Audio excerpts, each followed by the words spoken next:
इसमें अभी हम स्टार्ट करते हैं। सबसे पहले आपको स्ट्रॉन्ग सिग्नल मिलने चाहिए। आप यहाँ पे देख सकते हैं हार्ट रेट 60 के अराउंड होना चाहिए ताकि हार्ट की जो मोशन है वो कम से कम हो और मोशन आर्टिफैक्ट कम आए। अभी हम स्कैन स्टार्ट करते हैं। ओके, यहाँ से फिर आपने रीजन सेलेक्ट करना है चेस्ट। सबसे पहले आपने कैल्शियम स्कोर लेना है। तो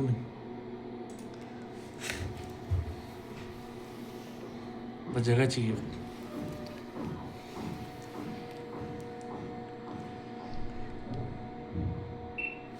माउस पे क्लिक करना है आपने, 2 बार क्लिक करना होता है। इसके बाद यहाँ पे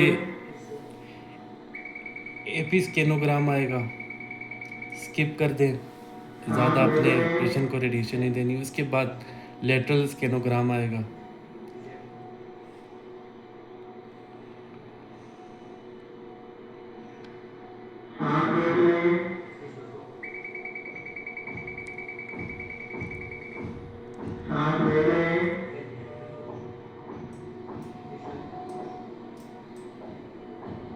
फिर आपने कंट्रास्ट अपने हिसाब से एडजस्ट करना है।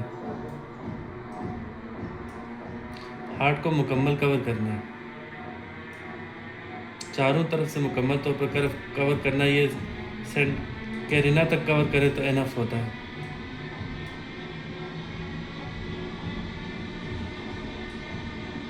यहाँ से ये वर्टिब्रा के रीजन तक और ऊपर से पूरा कवर हो। एम में आपने इसमें थोड़ा ज़्यादा रखना है, अराउंड 300-350 तक।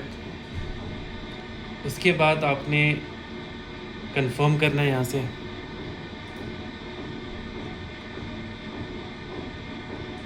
ओके,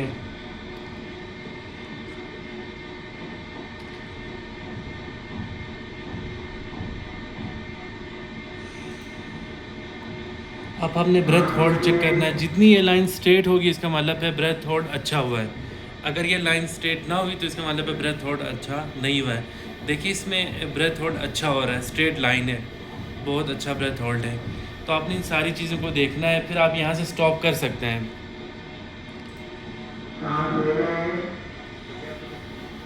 फिर हल्का सा आपने थोड़ा सा टाइम देना है, क्योंकि अभी आपने सांस बंद करवाया है, तो फिर आपने थोड़ा सा 10 सेकेंड का गैप लेना है। फिर आपने यहाँ से कंफर्म करना है।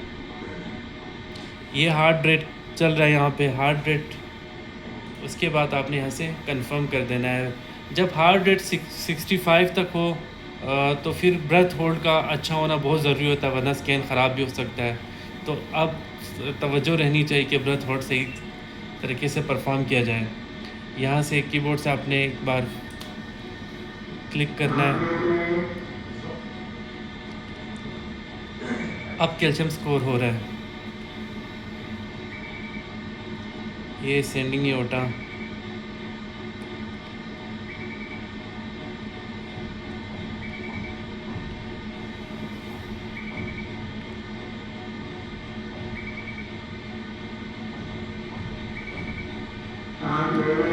वंस कैल्शियम स्कोर कंप्लीट हो जाने के बाद आपने क्विक एग्ज़ाम करना है यहाँ से, और अपने हॉस्पिटल के मुताबिक प्रोटोकॉल को सिलेक्ट करना है। हम लोग यहाँ ये वाला प्रोटोकॉल सिलेक्ट करते हैं, उस हिसाब से आपने प्रोटोकॉल सिलेक्ट करना है। अब हम कार्डिक स्कैन कोरोनरी जो करने लगे हैं कैल्शियम स्कोर के बाद। यहाँ पे आप देखिए 3 तरह के नंबर 1 2 3। ये फर्स्ट जो है ना वो रीजन ऑफ इंटरेस्ट के लिए जहाँ पे आपने स्लाइस को रखना है। ये मोस्टली यहाँ कैरिना के रीजन पे रखा जाता है, ये कैरिना, ठीक है। इस रीजन पे जहाँ पे ब्रोंकाई डिवाइड होते हैं यहाँ पे रखना है। और उसके बाद P3 पे आना है। P3 पे आके आपने जिस रीजन को कवर करना है, पूरे हार्ट को मुकम्मल तौर पर आपने मेक श्योर कवर करना है नीचे तक। आप इसको मज़ीद नीचे रख सकते हैं, कैरिना के रीजन पे रख सकते हैं। ओके, आपने लेटरल व्यू में भी देखना है, तमाम साइड से कवर होना चाहिए। उसके बाद आपने फेज़ 1 पे जाके भी आपने MA को बढ़ाना है अराउंड 250 तक। और फेज़ 3 पे जाने के बाद आपने MA को इसमें कोशिश करें कि 450 या 400 तक रखा करें। उसके बाद आपने यहाँ से कंफर्म करना है। ओके,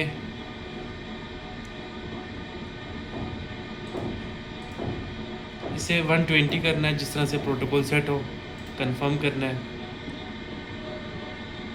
अगर आप स्कैन रोकना चाहते हैं तो इस बटन से स्कैन रोक भी सकते हैं। मशीन 4 से 5 सेकंड लेती है स्कैन स्टार्ट करने पे। ओके, अभी हमने रीजन ऑफ इंटरेस्ट रखना है। हमने जो एरिया सेलेक्ट किया था, हमें ये पल्मोनरी ट्रंक है, ये पल्मोनरी ट्रंक, ये डिसेंडिंग एओर्टा, ये असेंडिंग एओर्टा। आपने असेंडिंग एओर्टा पे रखना है। यहाँ से HU को 200 करना है। ये हर टेक्नोलॉजीज़ की अपनी मर्ज़ी होती है कि 180 रखें या 20 रखें। हम 200 रखें, हम 200 रखते हैं। ऐसे 120 डिस्प्ले 200 ज्योति साहब, आपने इसको 200 करने के बाद कंफर्म करना है। जो ही कंट्रास्ट यहाँ पे नज़र आएगा, थ्रेशोल्ड को गेन करेगा, स्कैन स्टार्ट हो जाएगा। इससे पहले एक बार फिर से हमने ब्रेथ एक्सरसाइज करवानी है। अगर ये स्टेट आ रही तो मतलब ब्रेथ होल्ड अच्छा है। अप्स एंड डाउन्स आए तो इसका मतलब है पेशेंट सांस बीच में छोड़ रहा है, वो सांस प्रॉपर तरीके से रोक नहीं पा रहा है। ये बेहतरीन ब्रेथ होल्ड रखा है इन्हें। इसके बाद कंफर्म करना है। अब आपने कंट्रास्ट देना है। कंट्रास्ट हम 4.5 ml की स्पीड से देते हैं। 4.5 ml, नॉर्मल सलाइन भी 4.5 ml। 85 रखा है, इनका वेट थोड़ा ज़्यादा था।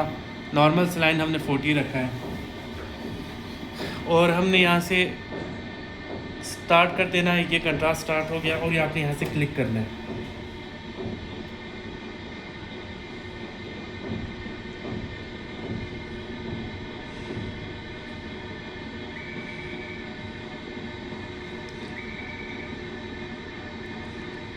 अभी पल्मोनरी ट्रंक में जो ही असेंडिंग एओर्टा में आएगा कंट्रास्ट, स्कैन स्टार्ट हो जाएगा।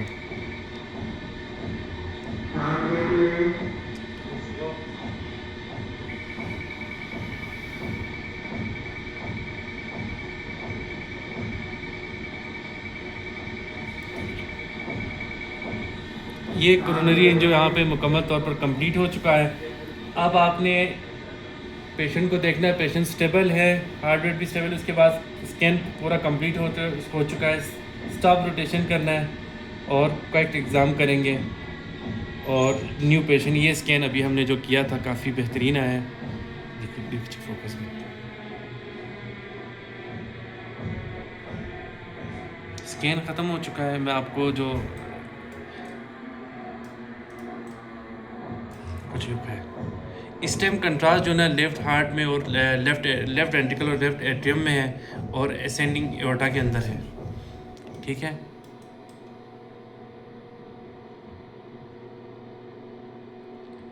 ये लेफ़्ट मेन पल्मोनरी ट्रंक यहाँ से जा रही है, लेफ़्ट मेन ये डिवाइड हो रही है असेंडिंग, इंटीरियर असेंडिंग और सर्कमफ्लेक्स में, और ये RC है। ठीक है, इसको आप ट्रेस कर सकते हैं ये मुकम्मल तौर पर। तो इस तरह से कोरोनरी जो आपने करनी है पूरी, फिर उसके बाद हम विद्या आपको परफॉर्म करके दिखाएंगे। Thank you so much.